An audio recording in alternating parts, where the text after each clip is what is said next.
Hi, I'm Victoria weather meteorologist Ryan Henning, and I wanted to take a look at the forecast for Athens, Georgia this beautiful Saturday evening. That's how I have a good time here at Victoria weather. It's looking like it's going to be a pretty good couple of days. I'm just going to spoil it all for you right now. It's going to be sunny on Sunday and maybe partly to mostly cloudy on Monday. There shouldn't be any precip, and it's looking very good. So don't act too surprised when I start showing you some of these graphics. The first thing I wanted to point out is the current conditions here. It's 75 degrees in Athens right now with clear skies. It's about almost 1 a.m. there in Athens, Georgia. We can look at the satellite and we'll see one interesting feature is this long plume of moisture off the east coast of the United States that looks like we are not entirely in the shot. There we go. So long plume of moisture off the coast. That's following the Gulf Stream.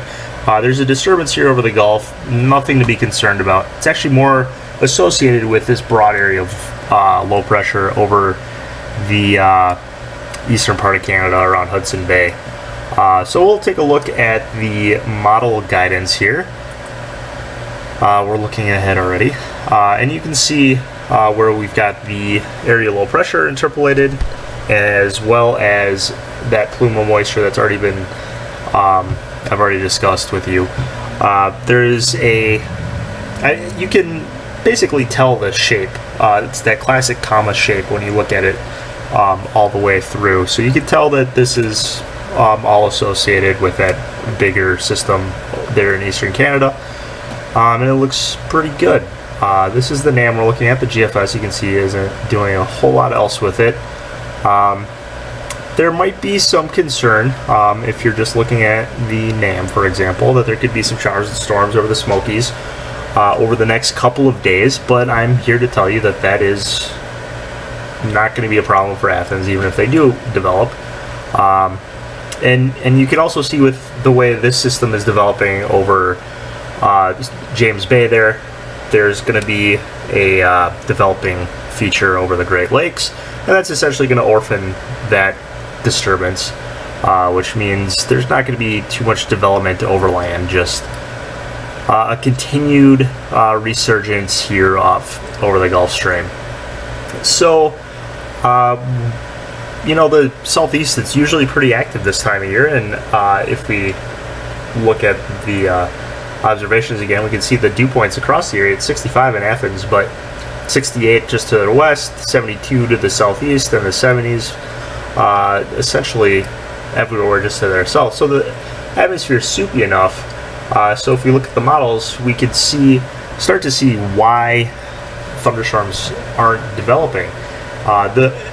Well, first I'll look at the 250 plot, which is what we're used to looking at. There is the broad trough that's producing this area of low pressure, and there is a stronger jet off the coast that's helping to excuse us.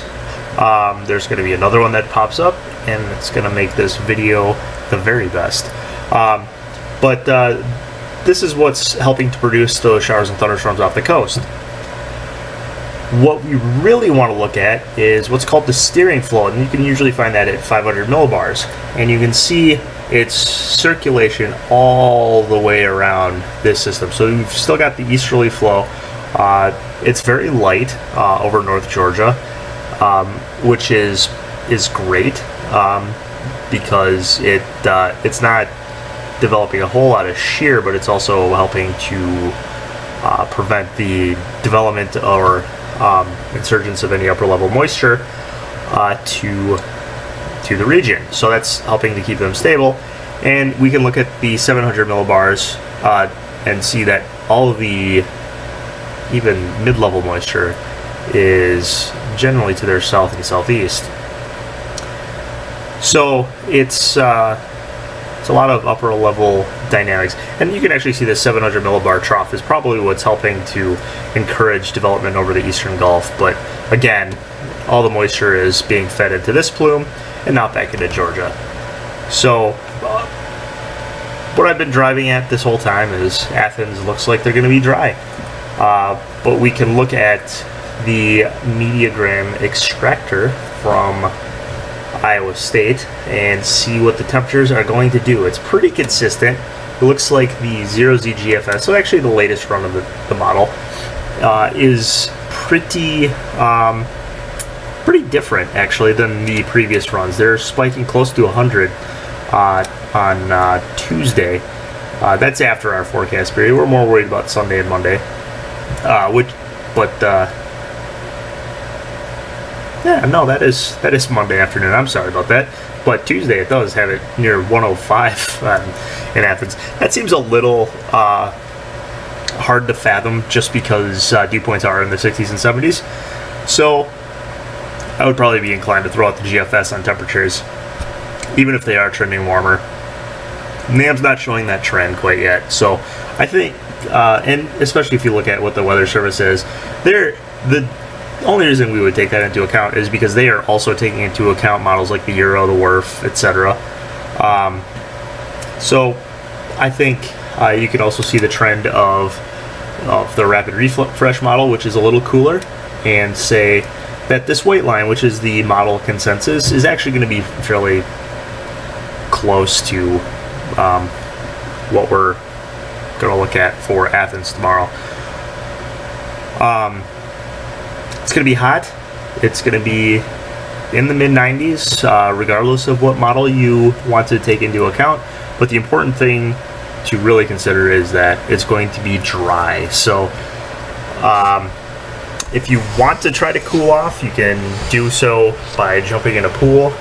It's going to be a great couple of weather days for that. Hopefully the dew point doesn't climb too deeply into the 70s, because that can be pretty unbearable. But the good news is, like I said, no strong thunderstorms to worry about. Everything is off the coast. So I guess I lost my train of thought already. But all I was going to say is for Victoria weather, I am meteorologist Ryan Henning. Have a great night and have a great August.